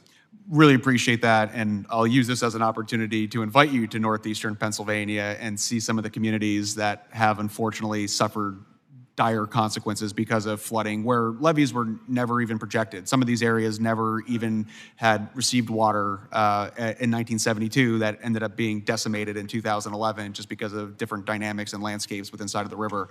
But I definitely want to continue to stay in touch, work together on some different systems and solutions for my community. So I appreciate you being here. I yield back. Chair thanks the gentleman. The chair now recognizes Representative Hall. Thank you, Mr. Chair, and thank you, Mr. Richardson, for joining us today. I represent the central and south coast of Oregon, very beautiful place, and my constituents have been pummeled by increasingly severe weather due to climate change. So whether it's fire or floods or heat domes or ice storm, these extreme weather events that we have not experienced before make it so that my communities and constituents had suffered greatly, and they aren't prepared. So I will echo my colleague, Mr. Garamendi, and my colleague from Pennsylvania in stressing the importance of the BRIC grant program. Because I agree with you. We have to make sure our tax dollars are used efficiently and well and not in a wasteful manner. But like Port Orford, this is a coastal rural community in Curry County, Oregon, that just had millions of dollars for water infrastructure upgrades eliminated, even though they had already been allocated. So they have to stop this project. That's not a bus stop. That's not DEI. This is absolutely critical. So I would I'd love to work with you to see how we can move forward, because now they're in limbo and there's just no other way for them to go forward without federal assistance. And I also would like to express my gratitude because last night FEMA approved public assistance of $9 million to address public infrastructure for damage that happens because of floods. But there's hundreds of families who are still waiting for federal support to put their lives back together. These people were advised not to get flood insurance because the areas had never flooded before. So the personal assistance, and even though it's like $800 to $2,000, my community, these communities are almost $20,000 less than the median income. That $800 to $2,000 make all the difference in the world for them to get their lives back on track. So we still have, I don't want to play a blame game. There is no administration that has handled FEMA well, none. It is inefficient. You have people that are traumatized that have to go through bureaucratic processes. I still have 200 people upriver from me that are out of their homes from the 2020 Labor Day fires. We are waiting for reimbursement from FEMA from 2020, 2021, and every year since then. And the process is bureaucratic. We're so worried about someone not stealing a penny that we make these traumatized people go through too much. So again, would love to work with you on how we can have this be more efficient and get aid directly to people and those tax dollars working. So I have two questions. It's been over 2 months since Oregon requested a disaster declaration for these floods. When can families expect a decision on individual assistance? And secondly, is FEMA still considering changes to the public assistance thresholds that would cut off support disasters like our floods in Oregon? Because that doesn't look like reform. It looks like an action that's going to like punch people while they're down. So those are my two questions. So thank you for the questions. And flooding, by the way, is, as you know, the most costly disaster that we have. Regarding the first question, which is, could you just summarize the two questions? I'm going to jot them down real quick. So, like, first question, how do we track and when can we expect a decision on individual assistance? We got the public assistance, but this individual assistance might, in the scope of a federal budget, look small, but it's massive, massive to my communities. So all the declarations have been cleared. I was briefed on that this morning, so they're all cleared at this point. So even for the individual assistance? Yeah, I believe so, but I was briefed on it this morning, so I do believe that they were cleared yesterday. And then, is FEMA still considering changes to the public assistance threshold that would cut off support for disasters like our floods, our fires, the ice storms? I mean, these are not things we have suffered from before, and they're kind of smaller areas, so we oftentimes just get overlooked. So and I understand the question. As we currently stand, they remain the same. However, the future of FEMA is going to be determined by the council. So that would be forthcoming depending on what the council decides to recommend to the president. Okay.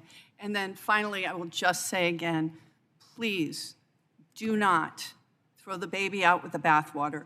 Do not eliminate and completely take out the BRIC programs, because they're really, really important work that's done, and we need those dollars. I get that we can disagree, or you can say that you don't think this is the way money should be spent, but water infrastructure and resilience are critical, and that is something in a bipartisan way we should agree that our federal dollars should be pointed towards.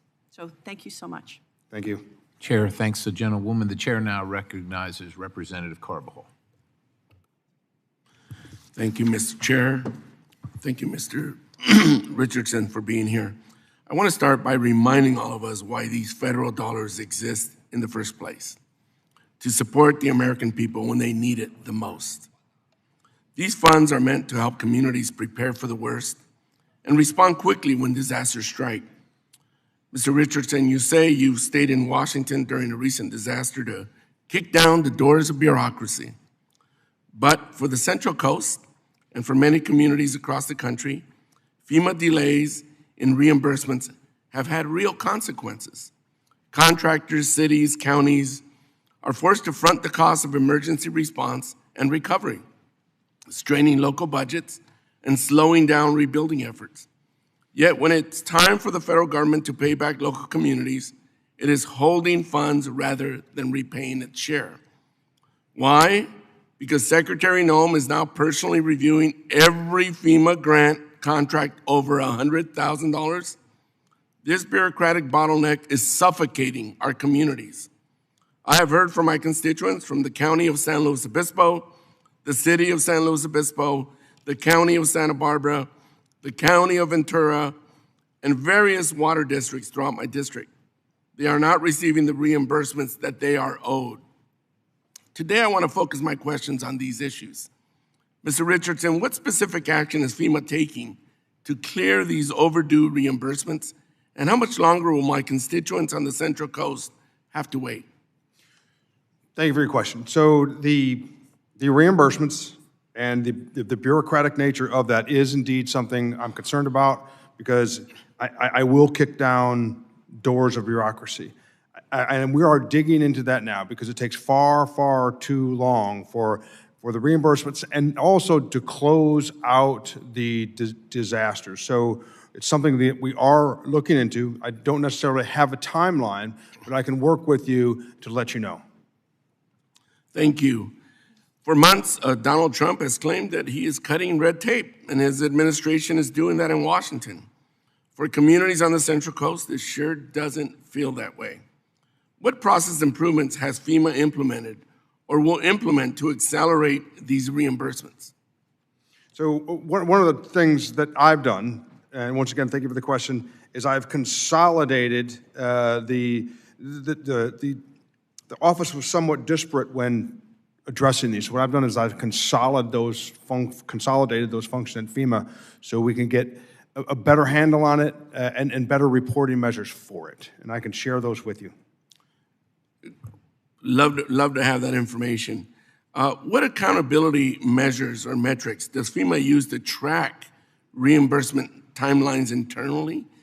And would you commit to provide this committee and me a report on average processing times for reimbursement claims, especially for the Central Coast disasters over the past 2 years? What I can do is I can commit to looking into it and then getting hold of you and talking through it. Thank you very much. Mr. Chairman, I yield back. Chair thanks the gentleman. The chair is going to recognize the ranking member for a moment for a close. Thank you very much, Mr. Chair. I do have one final question for Mr. Richardson. Like you, the loss of life from the Texas flood haunts me. The pictures in my mind of people clinging to trees, some who were saved by Coast Guard or other heroes in this incident.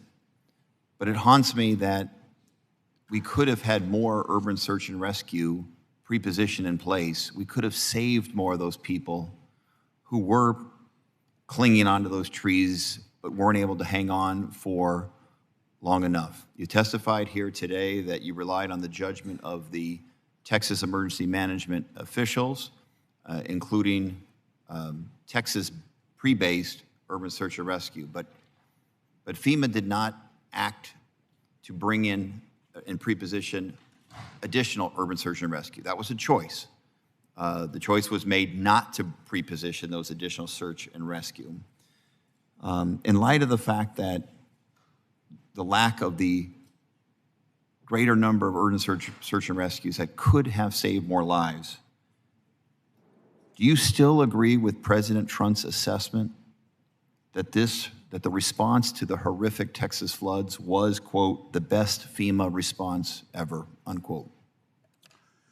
The response in Texas, which was community-led, state-managed and federal supported, brought the maximum amount of capability to bear in Texas at the right time and the right place. Through the Secretary's leadership, to the President's leadership, to my own leadership, to NIM Kids' leadership, to Region 6, we made that happen. And that is a model of how response should be done. The maximum capability. Remember, emergency management is not a pile-on sport. It's well-coordinated, relies on personal relationships, it's got to be exercised beforehand, and all those things came together on Texas's worst day, and we all grieve for the state of Texas. All those things came together to show what President Trump and Secretary Noem called the best response ever. And I agree that it was an outstanding response, and the people of Texas deserved that outstanding response. And Texas emergency managers, Region 6, all did an outstanding job. Well, I will strongly disagree that all of the resources were brought to bear that could have been. I think it was a choice by FEMA to not fulfill their statutory responsibility to pre-position under the circumstances. I believe that likely cost lives in these circumstances. And I believe it's a shame that you will say that this was the, quote, best FEMA response ever. I yield back. Chair, thanks to the gentleman. And just again, once to level set, let's make sure we understand definitionally what pre-positioning means and why it occurs. And in this instance, flood warnings happen all across the country on a regular basis, and FEMA doesn't pre-position to every flood warning it gets because they would pre-position literally 365 days a year or just about something close to that. That having been said, with fast-moving disasters like the one that occurred in Texas, it is not like a hurricane, which you can track, you can anticipate landfall or the location of the disaster to pre-position assets. And so definitionally, we need to just make sure, again, level setting what the expectation is here. Again, there are plenty of reasons to be critical of FEMA, and those criticisms are justified in many cases, but definitionally, we must understand and recognize what the limit of the expectations are, and in this case, what pre-positioning is for and what it's all about. That having been said, I thank the gentleman. The gentleman does yield back. Are there further questions from any members of the subcommittee who have not been recognized? Seeing none. That concludes our hearing for today. I'd like to thank the witness for his testimony. This subcommittee now stands adjourned.